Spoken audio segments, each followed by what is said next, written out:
Hola, mi nombre es José Eudón Ortiz Giraldo y como buen colombiano promedio tengo un nombre compuesto.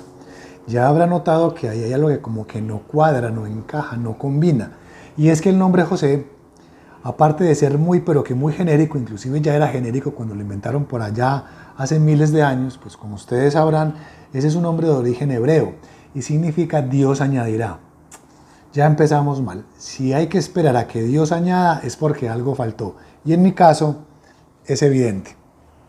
Pero bueno, decía que aparte de ser muy pero que muy genérico, ese es un nombre con una alta capacidad para traumar en la infancia. A todos los que pasan de 40 años y crecieron en pueblos o en barrios populares, la siguiente frase les será muy conocida o quizás la pueda completar. A todos los José nos las montaron duro en la infancia con el siguiente pregón. 2 puntos. José, ataje la mula que el macho se fue, si no me la ataja me monto en usted. Pero en fin, a pesar de toda la carga emocional que acarreó ese nombre en la infancia, eso no es lo que no combina. Claro, ustedes dirán, Audón, ¿qué carajos es eso? Les adelanto que fue por pura maldad. Yo no solo tuve que lidiar con el karma del José ataje la mula que el macho se fue, sino que también tuve que soportar la desventura de tener un nombre aparentemente muy difícil de pronunciar. A pesar de su sencillez, siempre se complicaron para decirlo. A ver, es que Audón es sencillo, son solo 2 sílabas y la primera es un diptongo decreciente sin acento. ¿Cualquiera sabe eso o no? Pues al parecer no, porque siempre fue un problema dar mi segundo nombre. El que no me decía Eudón me decía Abdón y así sustantivamente, nunca antes mejor dicho. Un día quise saber el origen de ese nombre y le pregunté a mi mamá, quien inmediatamente me remitió donde mi papá. Pero como él se había ido a comprar cigarrillos hacía ya como 10 años y no había regresado, intuí que quizás ya no volvería, así que ni modo, me tocaba quedarme con la duda. Con el paso del tiempo crecí, como es lógico, pues lógico para el que sigue vivo, porque muchos de mis amiguitos de la infancia no llegaron a crecer, debido a que en el barrio en el que vivíamos era tan peligroso que el agua se calentaba a punta de balazos. Pero bueno, ya crecidito quise investigar otra vez y revisando los anales históricos familiares encontré que la de la idea del nombre habría sido mi abuela paterna. Les hago un poco de contexto. Yo soy paisa por adopción, ya que llegué a Medellín a los 4 años. Bueno, tanto como que llegué lo que se dice llegar, no, más bien me trajeron, porque yo nací en Santa Marta un 29 de febrero de 1980, jueves a las 6 de la mañana. ¿Y a qué viene tantos datos? Pues a nada, pero están en la investigación y hay que darlos. Resulta que la familia de mi papá siempre fue muy andariega y se la pasaban de un lado para otro. En cambio, la familia de mi mamá también. Así que el que yo haya nacido tan lejos del interior queda perfectamente justificado. Investigando encontré que un día la mamá de mi papá, o sea mi abuela, estaba caminando por el puerto de Santa Marta y llegó hasta el sitio donde desembarcan los buques mercantes, o sea los buques que llevan y traen mercancía, no es que los buques estén mercando ahí. Y en medio de tanta mercancía ella vio un contenedor con el nombre Audón Electronics. Sí, el chiste se cuenta solo. Es más, lo pueden verificar en Google, escriban Audón Electronics y les sale el enlace al sitio web de la empresa que todavía existe y tiene sede en Londres, Inglaterra. Cuando ella vio eso dijo, ve, qué bueno tirármele la vida a un nieto con ese nombre. Y lo logró. Después de eso yo quedé como apachurrado. Y poco tiempo después encontré que Audón también es el nombre de un pequeño pueblo en la Aquitania francesa, o sea, en Francia. También lo pueden verificar, escriban Audón, Francia. Y ahí les sale la ubicación. Eso queda como a 19 horas de Medellín en avión. Ahí sí yo quedé más apachurrado todavía porque mi abuela a duras penas sabía español, lo que sí o sí significaba que yo tenía nombre de marca de electrodoméstico. Menos mal fue esa marca porque José Whirlpool Ortiz Giraldo hubiera quedado mucho más feo. Todo este preámbulo para contarles que soy un viajero en el tiempo y que vengo del pasado para decirles que el mundo sí se acabó en el 2000. Todos los que nacimos a finales del siglo pasado crecimos con una especie de superstición místico-esotérico-religiosa, un miedo irracional por el año 2000 y sus posibles consecuencias. Yo nací y crecí en una familia católica, temerosa de Dios y por ende creyente de todos sus dogmas, siendo la segunda venida de Jesucristo uno de ellos. Por eso pensar en el año 2000 era terrorífico, el apocalipsis en todo su esplendor. Y se complicó mucho más cuando a finales de los años 90 los genios de la informática se percataron de un error de programación al que llamaron Y2K, el Y2K. que básicamente era un fallo en el registro cronológico, pues para escribir la fecha no se ponían los 4 dígitos del año, sino los 2 últimos. Y al llegar al 2000, las computadoras lo interpretarían como 1900 y esto acarrearía un cataclismo informático a nivel mundial. O sea, que si el mundo no se acababa por obra de Dios, sí se acababa por obra de las máquinas, o por lo menos nos iban a retrasar 100 años. Y pues ni una cosa ni la otra, pero el mundo sí se acabó en el 2000. Para que lo veamos con mucha más claridad, echemos un vistazo a la historia. Vámonos un poquito para atrás, digamos unos 300.000 años. ¿Cómo éramos hace 300.000 años? Éramos homínidos, primates, unos animales. Luego, no se sabe cómo, comenzaron a surgir cambios y se llegó hasta lo máximo de la evolución, el hombre moderno. Pero antes de que pasara esto, sucedieron cositas. Vamos a la cuna de la civilización occidental, que fue en últimas la que nos tocó por transferencia. Lleguemos hasta el año 624 a.C. y ubiquémonos en la ciudad de Mileto, donde nos encontramos con un tal Tales de Mileto. Resulta que a este tío se le dio por pensar y pensar en serio, de forma racional, y con eso se tiró el futuro de la humanidad.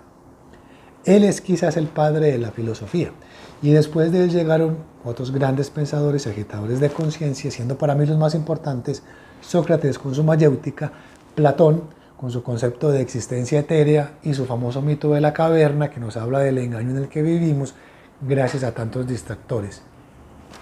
Y por supuesto Aristóteles, con su concepto del hombre como animal político y la eudaimonía. Conviene aclarar que por animal político no debe interpretarse en términos de votantes y candidatos, aunque el Congreso esté lleno de ratas y lagartos. Lo de político viene por la forma en la que estaba organizada la antigua Grecia, polis, o sea, ciudades. Por lo tanto, el hombre es un ser social que requiere de sus semejantes para su desarrollo. Fue precisamente en Grecia donde también nació aquello de conócete a ti mismo, mandato principal del oráculo de Delfos. Y mientras en Grecia estaban pensando, en el resto del mundo antiguo estaban dándose de hostias a saco, guerras, invasiones, conquistas, y en Grecia seguían pensando. Pensaron tanto que hasta inventaron la democracia. Hubieran parado la pensadera siquiera 50 años atrás y nos habrían ahorrado de tantas barbaridades. Avancemos un poquito y lleguemos al Imperio Romano. Ahí ya se dejaron de tanta pensadera y se dedicaron a conquistar el mundo a tope. Y precisamente ahí, en el recién creado Imperio Romano, fue donde el 25 de diciembre del año 1 nació el niño Jesús. Digo niño Jesús porque nació chiquito, si hubiera nacido grande, pues hablaríamos del nacimiento del Jesús. Todos conocemos su historia, pero recapitulemos. Es el comienzo de esta era, nace y crece el hijo del Dios de Moisés y Abraham. El Imperio Romano está encartado con todo el bonche que este man armado y decide darle la espalda para que sea su pueblo el que lo crucifique. 300 años después, el Imperio Romano se declara abiertamente católico, fundando así la religión que dictará las creencias de la humanidad en el futuro, siendo una de ellas la segunda venida de Jesucristo, que en esa época se pronosticó para el año 1000. Y pues ni Jesús volvió ni el mundo se acabó. Bueno, sí que se acabó para los miles de muertos que dejó la primera cruzada convocada por el Papa Urbano II en el año 1095. Pero esos son hechos aislados, ¿cierto? El mundo siguió por otros 1000 años, cada vez más caótico y violento, y sí parecía que se iba a acabar en el 2000, pues la amenaza de la Tercera Guerra Mundial, con bombas nucleares y todo, era inminente. Y pues ni Jesús volvió, ni hubo Tercera Guerra Mundial, pero todo sigue en stand-by, esperando. Si no, miren a Israel y Palestina y a Rusia con Ucrania.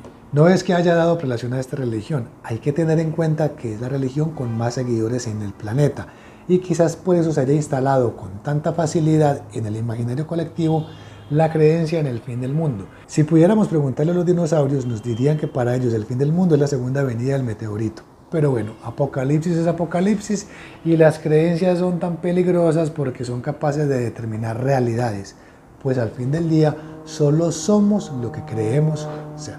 Y así fue como nació el miedo al fin del mundo, ese miedo a ese fin del mundo, porque hoy día no hay nada más apocalíptico que quedarse sin datos o sin batería en el celular, o que las redes sociales se caigan. Eso sí que es apocalíptico para esta generación. Cuenta la leyenda que hubo un mundo desconectado, análogo, en el que la información no fluía con tanta rapidez ni en tanta cantidad como sucede ahora, y que esos eran tiempos felices, calmados, sosegados en mente y espíritu.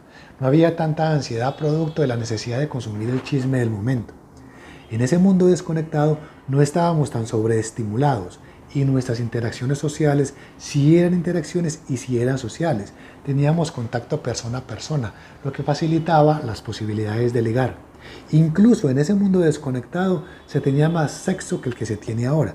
Si ustedes creen que ahora ligar y tener sexo es fácil, hubieran visto cómo era antes de la llegada del internet. Antes las familias tenían 6 o 7 hijos, hoy a duras penas tienen uno. Eso si no lo reemplazan por un perro o un gato. Y ustedes dirán que eso es producto de la planificación familiar, pero estudios muy serios muestran la data estadística de que hoy día el contacto físico es cada vez menor. Y precisamente ahí vemos evidencias de que el mundo sí se acabó en el 2000. La virtualidad ha arropado toda nuestra cotidianidad. Hoy la gente prefiere escribir, y escribir mal, dicho sea de paso, que hablar. Es absurdo que la función menos utilizada del teléfono sea precisamente la de llamar. Prefieren mandar mensajes de voz y esperar a que les contesten con mensajes de voz que hacer la llamada directamente. Pues por esa gracia se compran un walkie-talkie. Para las generaciones nuevas que no saben qué es un walkie-talkie, es un radioteléfono, en el que el código de comunicación es más o menos así. Águila 2 de Águila 1, me copia, cambio. Águila 1 de Águila 2, R, le copio, cambio. Parece que entre más formas, herramientas y medios de comunicación tengamos, peor es la comunicación. Depende de la ciudad en la que cada uno haya crecido, la comunicación tenía matices, pero el fondo siempre era el mismo. Yo voy a poner de ejemplo la ciudad de Medellín por razones obvias. Medellín, años 80. Yo veía que mi madre escribía unas palabras en una hoja. Eso, para los que no sepan, se llamaba carta. Y mis hermanas también hacían lo mismo para comunicar sus sentimientos a sus novios, a los chicos que les gustaba. Pero independiente de a quién fuera remitida la carta, siempre empezaba de la misma manera. Medellín, día tal, del año tal. De fulana tal para fulanito de tal. Querido y apreciado fulanito, los saludo calurosamente esperando que usted y su familia se encuentren bien de salud. Después de este corto y cariñoso saludo, paso a decirle lo siguiente. Y ahí comenzaban a escribir el mensaje. Terminada la redacción, doblaban la carta y la metían dentro de un sobre blanco con bordes pintados con ribetes azules y rojos. Luego procedían a sellarla aplicando una técnica bastante depurada que básicamente consistía en pasar la lengua por el borde interior de la única aleta suelta para humedecer el pegante que al contacto con el otro extremo sellaba el mensaje. No faltaban las cortadas en la lengua. Ustedes han visto cómo es de filoso el borde de un papel y han sentido todo lo que arde una de esas cortadas. Pues ahora imagínense en la lengua. En fin, después de cerrar el sobre llamaban al mensajero para enviar la correspondencia y ahí llegaba yo raudo y veloz para recibir las instrucciones. ¿Qué puedo decir? Desventajas de ser el menor. En una familia numerosa, ser el menor es igual a carrito. Se supone que el mensaje era confidencial, pero yo desarrollé una técnica bastante efectiva para enterarme de los chismes. Con una cuchilla minora despegaba la letra que habían acabado de pegar, sacaba la carta y me enteraba de cosas que aquí no puedo contar, porque donde mis hermanitas se lleguen a enterar de que yo sé lo que hicieron en el siglo pasado, mejor dicho. Después de enterarme de cosas tan horripilantes, volví a meter la carta dentro del sobre y lo sellaba de la misma manera, es decir, pasando la lengua por el borde interior de la letra suelta. Ahí fue donde me enteré de todo lo que arde una cortada con el borde de un papel en la lengua. Después llegaron los teléfonos públicos y no habían acabado de instalarlos cuando ya había una fila como de 2 cuadras esperando turno para llamar. La conexión duraba como 3 o 5 minutos y había que ver a estas personas, sobre todo a las mujeres, pero no por nada malo, sino porque quizás no alcanzaban a dar la razón por ponerse a comadrear desatrasando cuaderno. Y había que ver las maromas que hacían para colgar y volver a marcar sin que los de la fila se dieran cuenta. Pero pasado un tiempo exagerado se empezaban a oír comentarios del tipo: «Hey, el teléfono se hizo para cortar distancia, no para alargar los chismes». O el popular: «Suéltalo, que eso no da leche». Y entonces la señora en el teléfono contestaba: «De malas, porque a mí sí me da leche». Y se armaban unos bonches que mejor dicho. Y ni hablar de las veces que el sistema fallaba y la conexión no se cortaba. Para esas señoras eso era como ganarse un chance, porque como los teléfonos funcionaban con monedas, con una sola podían hablar hasta 2 horas. Y los de la fila tenían que irse y volver después o buscarse otro aparato porque nadie iba a colgar pudiendo hablar gratis. Y aunque les daba mucha rabia, sabían que ellos harían lo mismo. En otras ocasiones uno llegaba, llamaba, daba la razón y sobraba dinero, pero el teléfono no daba de vuelta. Entonces le entregaba la bocina al siguiente en la fila y había que ver la cara de felicidad que ponía. En las horas de menos congestión, entre las 12 del mediodía y las 2 de la tarde, las jovencitas llamaban a las emisoras para pedir canciones y dedicárselas a sus novios, que sí o sí tenían que estar pendientes de la radio para no perderse las dedicatorias. La radio, magnífico y mágico invento. En mi casa siempre hubo un radio que funcionaba con pilas Everready, así de grandes, rojas, de carbón, retóxicas, pero nosotros no lo sabíamos en ese entonces. En ese radio se cogían como 5 emisoras. Escuchábamos noticias, radionovelas, recuerdo a Calimán, La Ley contra el Hampa, Arandú, Águila Solitaria, y también se escuchaba toda la música carrilera y guasca de la época, las Hermanitas Calle, los Legendarios, los Visconti, el Caballero Gaucho, Óscar Agudelo, en fin, toda música de cantina. Yo no sé cómo sea posible, pero esos son recuerdos de una infancia bonita y feliz. Recuerdos que además tienen sabor. Esos recuerdos saben a chocolate hecho en agua de panela, cocinado en fogón de petróleo. Saben a arepa asada en fogón de petróleo con manteca untada por encima y sal esparcida. O sea, esos recuerdos saben a puro petróleo. Los que han comido sancocho hecho en fogón de leña conocen ese sabor característico que le da el humo, pues todo lo cocinado en ese bendito fogón quedaba pasado a petróleo. Y ni hablar de las lámparas que usábamos para alumbrarnos en la noche, las hacíamos nosotros mismos con frascos. Para los que no sepan, un frasco es una botella de vidrio pequeña, por lo general de medicamento. Yo no sé por qué, pero nosotros nos purgaban 2 o 3 veces al año con metronidazol, que sabía asqueroso, o con albendazol, que sabía más rico. Nosotros cogíamos los frascos de esos purgantes y los llenamos de petróleo, y como la tapa era metálica, le hacíamos un hueco encima y le metíamos una mecha, una tira que hacíamos con cualquier trapo viejo. Técnicamente en mi casa en las noches siempre hubo 2 o 3 bombas Molotov listas para explotar, lo que resultaba ser muy peligroso, porque en el cambuche en el que vivíamos estaba forrado con plástico. O sea que donde se llegara a reventar uno de esos frascos, más se demoraba el petróleo en correr que el cambuche en arder. Pero a nosotros nos preocupaba más el hollín que se nos acumulaba en la nariz y las orejas. ¿Qué puedo decir? Cuestión de prioridades. Desayunando en las mañanas, antes de salir para la escuela, era imposible no tararear alguna de las canciones que sonaban en la Radio País, la emisora más popular de ese momento. Canciones llenas de poesía, romanticismo, con una filosofía muy profunda, con letras como si no me crees, te corto la cara con una cuchilla de esas de afeitar, el día de la boda te doy puñaladas, te arranco el ombligo y mato a tu mamá. A pesar de lo crudas y agresivas que podían ser algunas de las letras, se alcanzaba a entender el sentimiento del compositor, acompañado de una música muy elaborada en la que primaban los instrumentos de cuerda.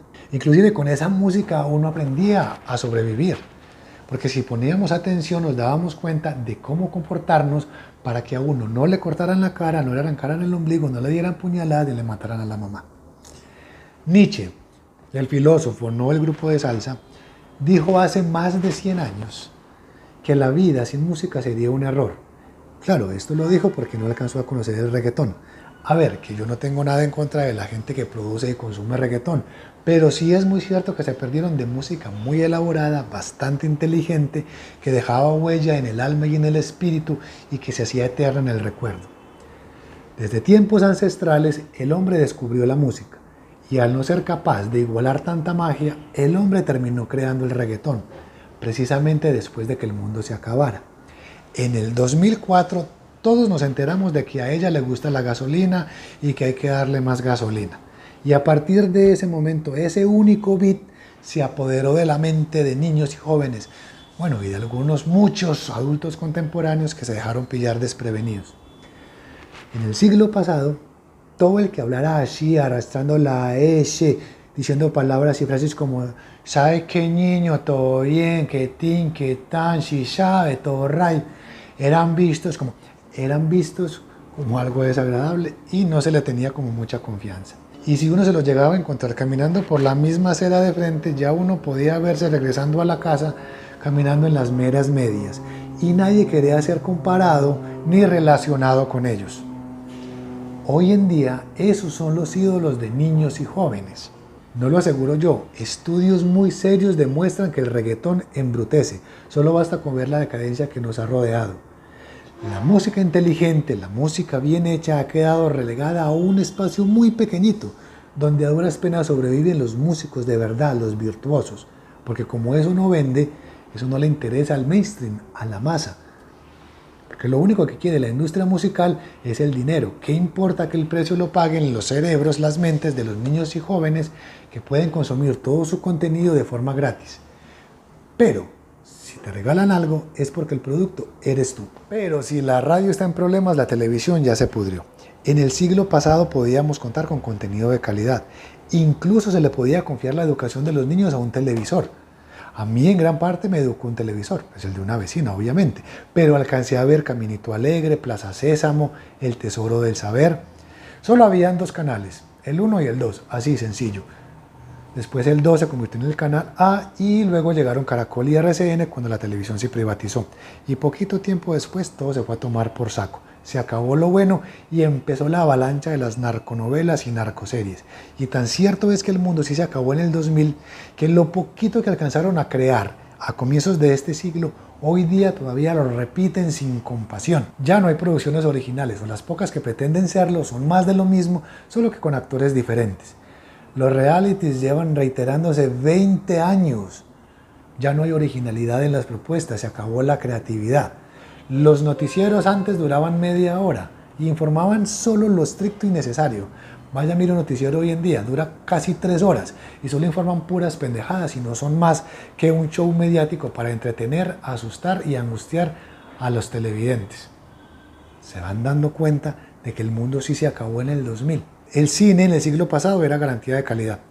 Recuerdo que la primera película que yo vi en cine fue El Rey León. Una ONG nos llevó a los niños del barrio al Teatro del Cid, que quedaba por ahí por donde queda la Fiscalía, cerquita al Parque Bolívar. No vayan a buscarlo porque ya no existe. Las salas de cine se volvieron propiedad exclusiva de los centros comerciales.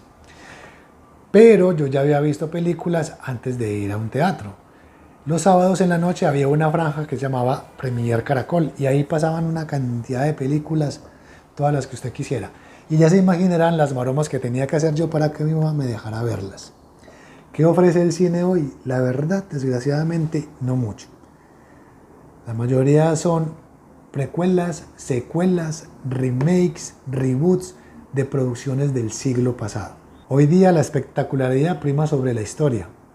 Y ahí vamos, con 11 entregas de Rápidos y Furiosos, ¿cuál de todas más ilógica? Y parece muy cierto que nadie vio Matrix.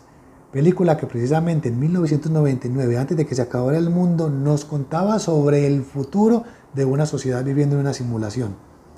Pero bueno, hay que entender que la gente no quiere pensar y prefiere distraerse para abstraerse de su realidad. De ahí que hayan optado por tomar la píldora azul. Y hablando de pensar, ni miremos las galerías de arte. Pasamos del cubismo, abstraccionismo, realismo, surrealismo, figuralismo, a un banano pegado con cinta en la pared. Y eso es disque conceptualismo. Pendejismo es lo que es más bien. Y la literatura no se queda atrás. Hoy día los libros más vendidos son los de contenido más vacío y superficial. Por poner solo un ejemplo, ahí tenemos 50 tonos de gris. O como el mundo lo conoció, 50 sombras de Grey. Y ya solo por lo burdo de la traducción podemos hacernos una idea del tipo de contenido. Pero bueno, como la gente no quiere pensar, simplemente se limita a consumir lo que sea tendencia. Y ahí se hizo bestseller, que después fue llevado al cine, porque como los que hacen cine hoy tampoco quieren pensar, pues toman lo que sea más popular para llevarlo a la gran pantalla. Sí se van dando cuenta que el mundo sí se acabó y ni nos enteramos siquiera. Pero antes de que se acabara llegó el internet y vaya pues conéctese a la red. Primero había que conseguirse un computador, ojalá con Windows 98 porque el 95 era muy tullido. Hoy día en los hogares hay hasta 2 y 3 computadores y todos cargamos uno en el bolsillo. En el siglo pasado tener tan siquiera uno era un lujo. Pero bueno, supongamos que tenía el computador. Si en su casa había línea telefónica fija, podía continuar con el siguiente paso para conectarse a internet. Si no tenía teléfono, pues siga buscando buscaminas y solitario, mijo. Pero bueno, supongamos que tenía teléfono. Entonces vaya a una tienda, compre una tarjeta de internet prepago, llegue a la casa, desconecte la línea telefónica del teléfono y conéctela a la CPU, un mamotreto así de grande. Saque la tarjeta de la bolsita, raspe el sitio donde está la clave, digite la clave en el computador, dé clic en llamar y espera que suene esto.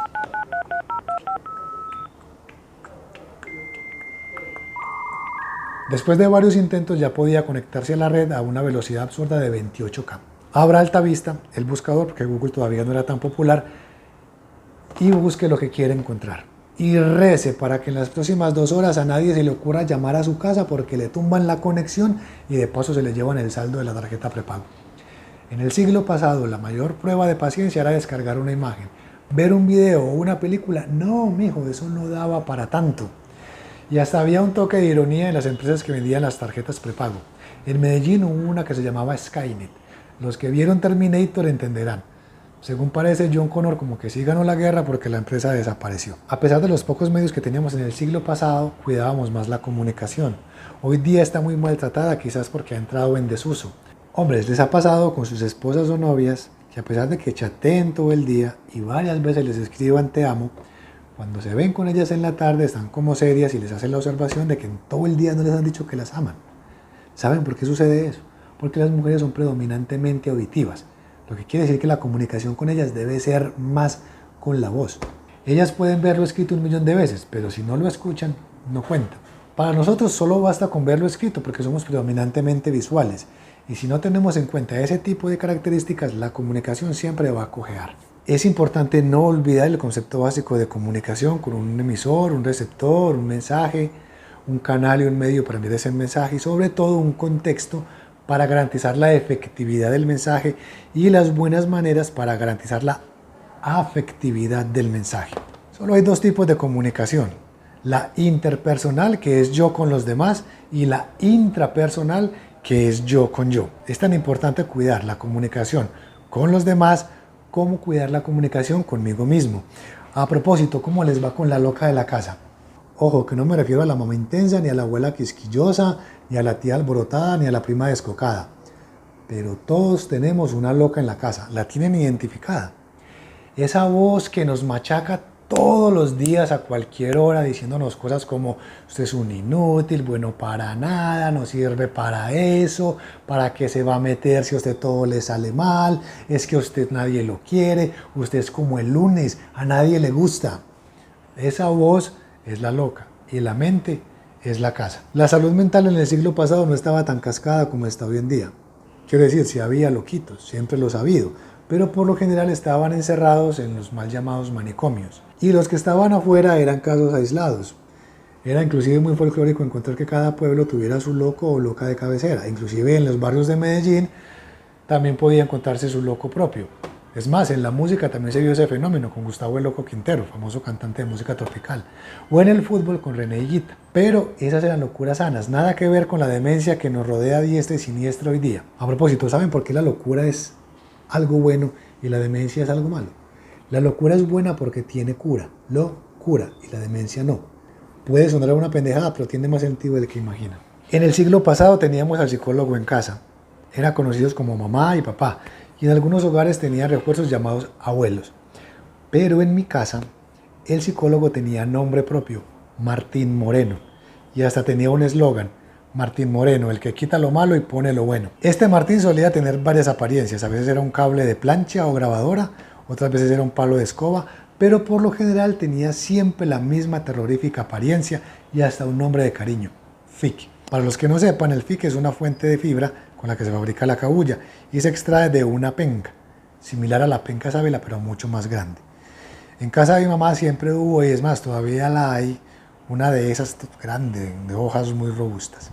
Mi madre, que no carecía de un toque de sadismo, nos mandaba a preparar el fuete con el que posteriormente nos iba a cascar, porque eso sí, nosotros si no nos hacíamos cascar siquiera 2 veces al mes era porque fijo estábamos enfermos. Entonces llegábamos a la mata, buscábamos la hoja más bonita y pulida, porque eso sí, si la llevábamos chueca la pela era doble, así que si nos podíamos ahorrar una ración, pues de 1000 amores.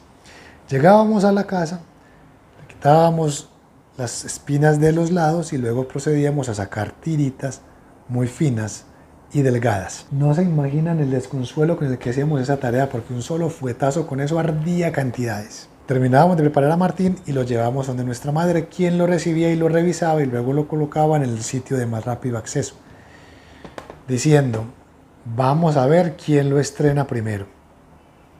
Ahí conocíamos el verdadero terror, porque eso significaba que ya nos había acumulado varias faltas, y como contestáramos tan siquiera medio decibel por encima del tono que ella esperara escuchar, nos íbamos de pela fija. Y decía: fulano, vaya traiga el fique. Oh por Dios, ya sabía el que iba por él que se había ido de cascada, y comenzaba un largo camino hasta ir a cogerlo, pero uno muy cortico para ir a entregarlo, porque donde nos demoráramos un poquito más del tiempo que ya había calculado, ración doble.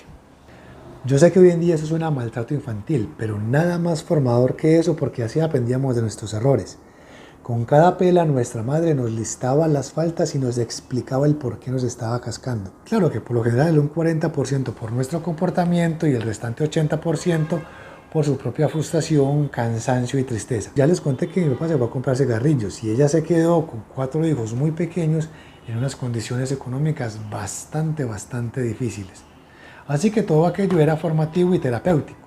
Formativo para nosotros porque aprendíamos a cómo comportarnos en sociedad y terapéutico para ella porque así sacaba todo eso que tenía por dentro. Pero mi madre nunca fue una mamá golpeadora, solo nos cascaba cuando nosotros no lo ganábamos. El resto del tiempo era una madre cariñosa, comprensiva, amorosa, siempre desviviéndose por garantizarnos un plato de comida, aunque solo fuera arroz con agua panela. Mi madre, fuera como fuera, nos garantizaba el sustento, así fuera recogiendo las sobras de comida que caían de los puestos de mercado en la plaza mayorista. Con eso nos garantizaba la alimentación, pero no había plata para comprar ropa. Así que 2 o 3 veces al año bajábamos de la montaña donde vivíamos y llegábamos hasta un basurero, un botadero donde escarbando todo el día encontrábamos ropa, zapatos y hasta juguetes, que luego llevábamos a la casa, lavábamos muy bien y luego vestíamos. Eso era a lo único que podíamos acceder, pero lo que nuestra madre nos pudo dar en cosas materiales nos los dio derrochando amor. Y ustedes se preguntarán a qué viene que les comparta eso tan personal. Y es que estamos hablando de salud mental, de sobreponerse ante las adversidades. Y considero que los ovarios que tuvo esta mujer para sacar a sus 4 hijos adelante y no permitir que se perdieran fueron muy grandes. Y por eso la considero un ejemplo digno a seguir o por lo menos un referente a considerar. Decía hace un rato que teníamos al psicólogo en casa, que nos trabajaba la autoestima, la seguridad, la confianza. Pues cuando en la calle nos decían cosas desagradables, llegábamos a casa y le decíamos, mamá, me dijeron esto o aquello. Y ella siempre decía, a palabras necias, oídos sordos, mijo. Y con ese tipo de orientación supo guiarnos por el buen camino para aprender a tener control sobre aspectos tan importantes como son las emociones. El bullying de hoy es el mismo de hace 50 años, con la diferencia de que en el siglo pasado los bullies eran nuestros mejores maestros y quizás los más duros eran nuestros propios padres, primos, hermanos, tíos. Recuerdo que una chica que conocí, en un 31 de octubre la mamá la disfrazó de teléfono fijo con mesita y todo. Por favor, ¿qué clase de mamá amorosa le hace eso a una hija? Y casos por el estilo, hay cantidades. Ya les conté lo del José ataje la mula que el macho se fue. Pero en el siglo pasado eso nos hacía mucho más fuertes. Hoy la ansiedad está en cabeza de todos. La falta de control sobre las emociones disparan un montón de comportamientos que sumen en largos periodos de estrés, tras los cuales llegan trastornos del sueño, que por lo general son provocados por trastornos digestivos. Porque en medio de toda esta dinámica comemos, pero no nos alimentamos. Y como nuestro cuerpo es una perfecta máquina biológica, hará lo que sea para mantenernos con vida a pesar de los venenos que le damos. Y en esta dinámica prima la supervivencia por encima de la salud. Muchas de las enfermedades tienen su origen en el sistema digestivo y este es afectado directamente por el sistema nervioso. Entonces ustedes dirán, ¿pero qué tiene que ver si están separados? Tienen todo que ver. ¿Han escuchado hablar, por ejemplo, del nervio vago? Y su nombre no es porque no haga nada, es precisamente porque vaga del cerebro al estómago, traficando información entre órganos, creando así un circuito bastante interesante. ¿Han escuchado eso de barriga llena, corazón contento? Pues pasa lo mismo con el cerebro. Intestinos sanos, cerebro satisfecho. Y eso nos lleva a la antigua Grecia otra vez, donde la máxima era mente sana en cuerpo sano. Se dan cuenta de que la clave ya nos la dieron hace miles de años. En Atenas se rendía culto al cuerpo, se le ejercitaba tanto como a la mente. Los antiguos se dieron cuenta muy rápido de que somos un conjunto de sistemas y que la salud depende del balance, equilibrio y armonía de esos sistemas. De ahí la importancia de tener un cuerpo sano para lograr una mente sana y supremamente importante tener una mente sana para lograr un cuerpo sano. Aunque hoy vemos que se le rinde más culto al cuerpo, se le rinde más culto a la apariencia que a lo que realmente importa. Y quizás por eso es que vemos gimnasios casi que en cada esquina, donde las personas pagan sin reparo para ejercitar su cuerpo esperando adquirir una apariencia estética. Pero si echamos un vistazo a esas mentes encontramos que la ecuación no está balanceada. Y es, por decirlo menos, algo curioso que no se le invierta tanto a la salud mental como se hace con el cuerpo. Y por el contrario se prefiera hacer uso de una especie de doble moral, pues a sabiendas de que algo está fallando no se le atiende y mejor se procede a publicar frases de cajón en redes sociales o mensajes de autoayuda que no ayudan a nada. O en el peor de los casos se les ocurre la genial idea de tatuarse palabras sonoras como carpe diem o resiliencia, esperando que por el solo hecho de escribirlas con tinta indeleble en la piel ya se va a producir algún cambio. Les cuento un secreto. Eso no funciona. Sin acción no hay transformación y la única forma de echar a andar el motor del cambio es derribando paradigmas. La clave es sencilla. Si te sientes bien con tu vida, estás a gusto contigo mismo, duermes bien, no te acosan las crisis existenciales, no te agobia la ansiedad, tu relación de pareja marcha a las mil maravillas, en tu vida hay paz, armonía y tranquilidad, entonces no hay que hacer cambios, pero siempre se puede trabajar para estar cada día mejor. Ahora, si no te sientes bien, tu vida es un caos y crees que necesitas mejorar, entonces sí estás en la obligación de trabajar en ti. Pero si aún sabiendo que no te sientes bien consideras que no hay que hacer cambios, pues te quedas así y listo. Aunque es bueno tener en cuenta que esta sociedad está enferma y sentirse cómodo en una sociedad enferma no es buen síntoma. Y es que el tema del manejo de las emociones es muy complicado. ¿Alguien puede dar una definición de emoción hacia la carrera? ¿Saben la diferencia entre sensación, emoción o sentimiento? Pues bueno, como diría el mecánico, cuando se le acaban los repuestos, vamos por partes. Una sensación es la percepción del estímulo de un órgano receptor. Por ejemplo, hablando de la temperatura, podemos hablar de la percepción o sensación térmica con respecto del frío o del calor. Pero, ¿qué palabras empleamos para expresar esto? Por lo general decimos tengo frío o tengo calor. Y ahí estamos incurriendo en un error de lingüística, porque no tenemos ni el frío ni el calor, lo percibimos. Por ende, lo correcto sería decir hace frío o hace calor. Y lo mismo pasa con el hambre. Por lo general decimos tengo hambre, pero no se puede tener algo que precisamente está provocado por la falta de algo más. Deberíamos decir estoy hambriento. Pero ya sea por facilidad o idiosincrasia, hacemos uso permanente de estas expresiones y así vamos programando nuestra mente de la forma menos indicada. Una emoción es la alteración del ánimo intensa y pasajera, agradable o desagradable, que va acompañada de cierta conmoción somática, o sea, de síntomas. ¿Ustedes saben cuánto dura una emoción? 90 segundos. Entonces ustedes se preguntarán que si esto es así, ¿por qué puedo estar alegre por mucho rato o enojado por días? Resulta que eso no es producto de la emoción. Eso es gracias a tu actitud, a tu decisión de prolongar en el tiempo eso que estás experimentando. Por eso es que desgraciadamente no caemos en depresión, nos la provocamos. En síntesis, una emoción no es más que una idea en movimiento. ¿Recuerdan a la loca de la casa? Ella es precisamente la que hace que esa emoción se prolongue indefinidamente hasta causar enfermedad, una indigestión, un dolor de cabeza, hipertensión y hasta cáncer. Y por desgracia pesan mucho, pero mucho más las emociones de origen negativo que las de naturaleza positiva. De ahí que los momentos de disfrute o placer parezcan tan corticos y los de enojo y tristeza parezcan tan largos. Y esto sucede porque en las emociones intervienen neurotransmisores, que no son más que cargas químicas que detonamos cuando estimulamos nuestro cerebro con X o Y pensamiento, acción o movimiento. Y si esto es así, significa que lo podemos manejar. La serotonina, que es la responsable de la autoestima y la confianza, la podemos producir tomando el sol, haciendo actividades al aire libre, haciendo ejercicio o respirando. Ustedes saben respirar. Es más, son conscientes de la respiración. Pues resulta que no. Si la respiración no fuera algo del sistema nervioso autónomo, cada rato encontraríamos los regueros de gente ahogada porque se les olvidó seguir respirando. Por eso conviene hacer ejercicios de respiración siquiera como mínimo 2 veces al día, en la mañana y en la noche, para darle un poquito más de oxigenación a nuestro cerebro y a tantas otras partes de nuestro cuerpo que lo requieren.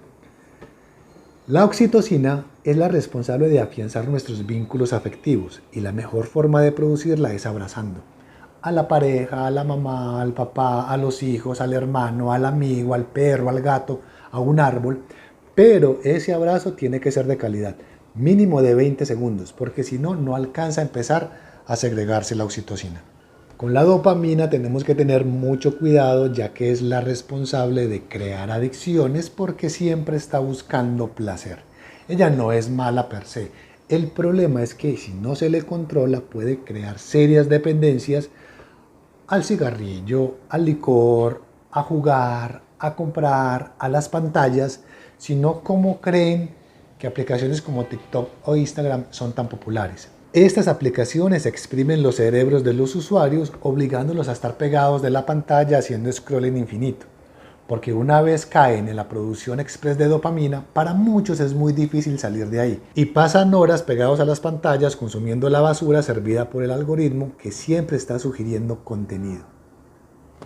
Y no nos debemos olvidar del estrés, la enfermedad del hombre moderno. Toda esa sobreestimulación provocada por redes sociales y las pantallas conducen a cuadros de ansiedad que nos inundan de cortisol y ahí vamos, cada vez más disminuidos. Ya encontrar la tranquilidad y el sosiego se hace cada vez más difícil. Conviene tener mucho cuidado con el cortisol, ya que esa es una hormona tan pero tan fuerte que puede permanecer en la sangre hasta por 24 horas. O sea que si constantemente estamos irritados, enojados, asustados, con ansiedad, vamos a estar permanentemente intoxicados por cortisol. Y eso llevará a que todo el tiempo estemos irritados, enojados, de malas, llevados, en una palabra, reventados. Joder, se supone que esto debería ser divertido, pero esa es una prueba más de que el mundo sí se acabó en el 2000. Ahora estamos en un mundo posapocalíptico. Los nacidos del 2000 para acá no lo saben, pero llegaron a las ruinas de la civilización. Para ellos todo el despelote actual es normal porque es lo que conocieron. Este mundo digital en el que nacieron ofrece demasiada artificialidad y así es muy berraco crear un proyecto de vida sano. A propósito, ¿cuántos de ustedes hoy son lo que quisieron ser cuando eran niños? En el siglo pasado de niños queríamos ser arquitectos, ingenieros, médicos, astronautas, un montón de profesiones, a cuál de todas más interesante. Hoy día, ¿qué quieren ser los niños? Dizque youtubers o influencers o dizque creadores de contenido. ¿Qué es eso? ¿Alguien me puede decir qué de bueno influencian esos influencers? ¿O qué de bueno aportan a la sociedad esos dizque creadores de contenido? A ver, que yo no tengo nada en contra de esas personas, ni tampoco tengo nada en contra de los montones de millones que ganan a diario. Solo digo que como mínimo es cuestionable el aporte que hacen a la sociedad, además de mandar un peligroso mensaje de facilismo y popularizar la estupidez. En el siglo pasado ningún niño, joven o adulto quería ser objeto de burla. Nos cuidábamos de hacer el estúpido porque la sociedad valoraba más a las personas serias, inteligentes, ecuánimes, interesantes. Hoy día a esas personas se les mira como bicho raro mientras se les da like a cuanta estupidez aparece en redes sociales. Hoy día la gente quiere ser imbécil y estúpida y cuanto más lo sean mejor porque así garantizarán tener muchos más seguidores. Disque seguidores. La verdad yo no sé quién está más perdido, si el que se graba haciendo estupideces o el que vive pendiente de ver esas estupideces en redes sociales. Este mundo de hoy urge de referentes como la señora de la que les hablé hace un rato, porque la vida es mucho más complicada. Y para garantizar que la especie sobreviva un poco más, es necesario estar preparados. Y ahí es donde urge una buena orientación vocacional. Yo desde pequeño tenía ideas muy peculiares sobre el mundo y leía cosas muy raras que me proveía mi madre. Yo no sé de dónde sacaba esta mujer revistas y folletos tan interesantes, ni mucho menos dónde conseguía libros tan particulares. Recuerdo que el primer libro que leí en mi vida fue el de Cameron. Por favor, un niño de 7 años leyendo semejante obra.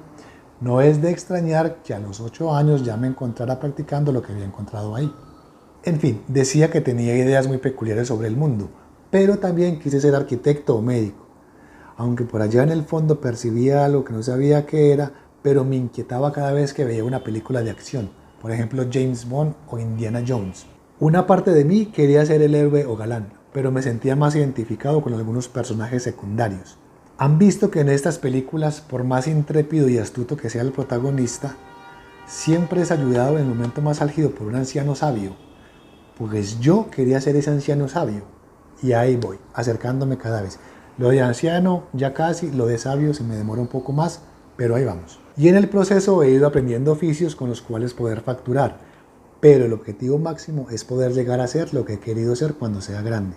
Y esto nos devuelve a la antigua Grecia. ¿Recuerdan a Aristóteles y su eudaimonía? ¿Saben lo que es eudaimonía? Comencemos por definir lo que no es. Si la buscan en Google encontrarán que es como un sinónimo de felicidad. Pero para variar es otro error de interpretación más. La eudaimonía es la búsqueda de la realización, o sea, el equilibrio entre mente, cuerpo y espíritu. Es estar donde quieres estar, hacer lo que quieres hacer, pero sobre todo es poder ser quien quieres ser como has querido ser. Para definir acertadamente la orientación vocacional y construir un acertado proyecto de vida, conviene diferenciar 3 aspectos fundamentales como lo son el oficio, la profesión y la misma vocación. Un oficio es aquello que te puede hacer ganar dinero a corto plazo, por ejemplo, reparación de computadores, celulares o confecciones. Una profesión es aquello que te certifica una universidad después de haber estudiado 5 o 6 años y que te faculta para competir en el mercado laboral por una plaza que se presume bien remunerada. Entonces, ¿qué será una vocación? Sencillo, si un oficio y una profesión no tienen tanto que ver con la vocación porque su objetivo máximo es facturar, la vocación es aquello que amas tanto, que te hace vibrar tanto, que te apasiona tanto, que hasta lo harías gratis. Cuando piensen en vocación, pregúntense, ¿qué es lo que yo amo hacer tanto que hasta lo haría gratis? Pero ojo, dormir, viajar, rumbear, comer y cosas parecidas no aplican. Ojo pues que yo conozco mi gente y casos se han visto. Hoy más que nunca es importante acompañar a nuestros niños y jóvenes porque están viviendo en un mundo en ruinas. Hay que propender por la transferencia de conocimiento. Si bien en el siglo pasado la vejez era algo que se respetaba, hoy día cada vez es más causal de rechazo. Una sociedad perdura en la medida en que venere y respete a sus mayores. Echemos un vistazo a la antigua Roma. Mientras fue república, todas las decisiones importantes las tomaba el Senado. ¿Saben ustedes de dónde viene la palabra Senado? Del latín senatus, compuesta por el sufijo atus, que significa sitio, y senex, que significa viejo, anciano. Así que sería algo más o menos como lugar de ancianos o recinto de sabiduría. Hoy nuestros ancianos son vistos con desprecio, burla y hasta asco. Por eso se les mete a un asilo o un hogar geriátrico para que no estorben. Yo no sé a ustedes, pero a mí eso no me parece buena idea. Decía que es importante acompañar a nuestros niños y jóvenes, y para eso es mucho más importante entender sus tiempos. Tener muy claro que somos recién nacidos de 0 a 2 meses, pero conviene extenderlo hasta los 6 meses por aquello de la alimentación exclusiva con leche materna. Luego somos bebés hasta los 2 años. Ahí comenzamos a ser niños hasta los 10. Luego arrancamos a ser adolescentes hasta los 30. Porque teniendo en cuenta que el cerebro termina de desarrollarse a los 25 años, esto tiene todo el sentido. Ahí comenzamos a ser jóvenes hasta los 40. Luego comenzamos a ser adultos hasta los 60. Ahí ya empezamos a ser adultos mayores hasta los 70 y a partir de ahí ya somos ancianos. Es un hecho que hoy los valores caminan sobre la cuerda floja y parece que se alza el reinado de los antivalores. Es un hecho que este es un mundo distinto, no nuevo, diferente del que otrora conocimos los que ya pasamos de los 40 años. Pero si esto es lo que hay, no nos queda más opción que hacer lo mejor que podamos con lo que aún tengamos. Es curioso que mientras hablábamos del mundo en el siglo pasado podíamos como mínimo sonreír, pero cuando hablamos del mundo actual es inevitable tornarse serio. Lamento decírselos, pero sí ven que el mundo sí se acabó en el 2000.